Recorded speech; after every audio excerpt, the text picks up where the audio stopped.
or predict it. Hey, welcome back to another episode of 5 Minute Computer Science. My name is Mr. K, and today I want to talk to you about another data structure.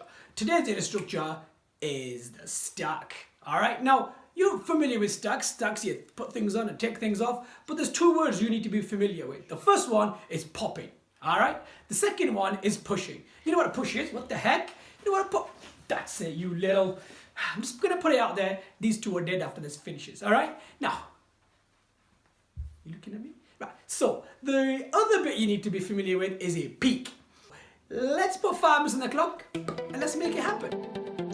Alright, so let's talk about stacks. Now, a stack is a very simple to understand data structure which can be dynamic and it can be static. It really comes down to how you have set it up. Okay, so a stack works on the basis of first in, last out, and you may refer to this as philo or philo if you're American, and of course you may refer to it as a LIFO, meaning last in, first out. In either case, it works on the same basis. You add an item to the stack and then the next item is added to the top of the stack and so on. So the last item in is the first item out of the data structure, and you're about to see how this works. You need to be familiar with the idea of pushing, popping and peaking. So to push is to add an item on top of the stack. To pop is to remove an item from the top of the stack, and to peek is to obtain the item but not remove it. Just having a look at what's at the top of the stack. It's just getting one of those cheeky little looks.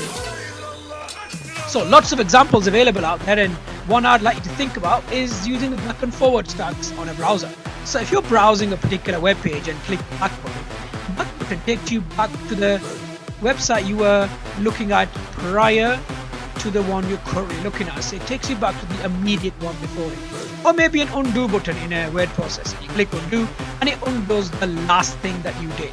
And that's because the last item you did is the first thing you want undone. Okay? Or the idea of LIFO here. So let's have a look at a stack actually in action. So here's a stack. It's got an index of 0 to 5. It's got a maximum value of 6 because this is a static stack.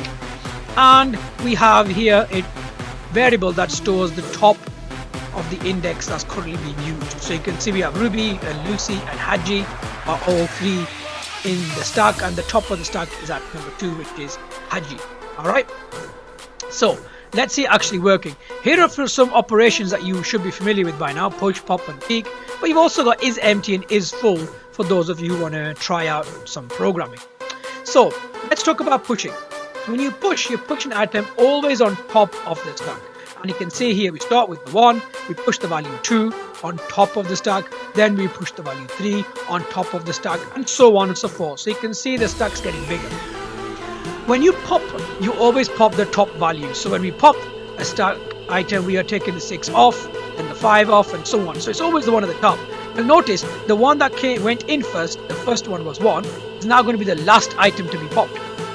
Okay, it's because it's first in, last out. Let's take a look at a stack actually being used here. So have a quick recap of what these functions do. So imagine we were going to push Nina onto this stack here. We've got Ruby, Lucy and Haji. And so if we were to push Nina, we'd expect Nina to go here. Okay, because that's the item being pushed on. And then we can push Asif. Asif would go on to the next item on the stack. As such. And then we want peek. So what peek does, it looks at what the top of the stack is and it returns this value. So it returns the value Asif. And then we could push loafer, and loafer would go above this here. And then we would pop, and pop would remove loafer from the stack, and then we could peek and look at what item at the top of the stack. Well, let's have a look at this actually working. So here you can see what it might do. You can see there we begin with the standard stack. What happens next? Nina is pushed on, then Asif pushed on, then there's a peek which produces Asif. We push loafer on, we remove loafer by popping it, and then we peek again. Feel free to pause it and have a look, but we're just carrying out these instructions. The other couple of things you need to know about stacks is the term overflow and underflow. Now, an overflow occurs when you try to push an item onto a stack that's already full, like a cup of tea. If a cup of tea is absolutely full and you try to add more water, the tea just simply spills out, or the water spills out onto your jacket, your trouser, the next door neighbor, whoever it is that sat next to you. An underflow occurs, however, when you try to pop an item and the stack's empty. Alright? And in either case, you might get an error. Finally, a call stack. So a call stack is just used by a CPU to keep a track of active routines. So if a routine is running and say by statement 8 it needs to call a function, the stack is used to keep a log of where the function was called. So once the function's finished doing its business, the active subroutine can go back to the statement 8 and then continue on from there. Feel free to pause and have a look, but I'm going to leave you with system spec. Thank you for listening.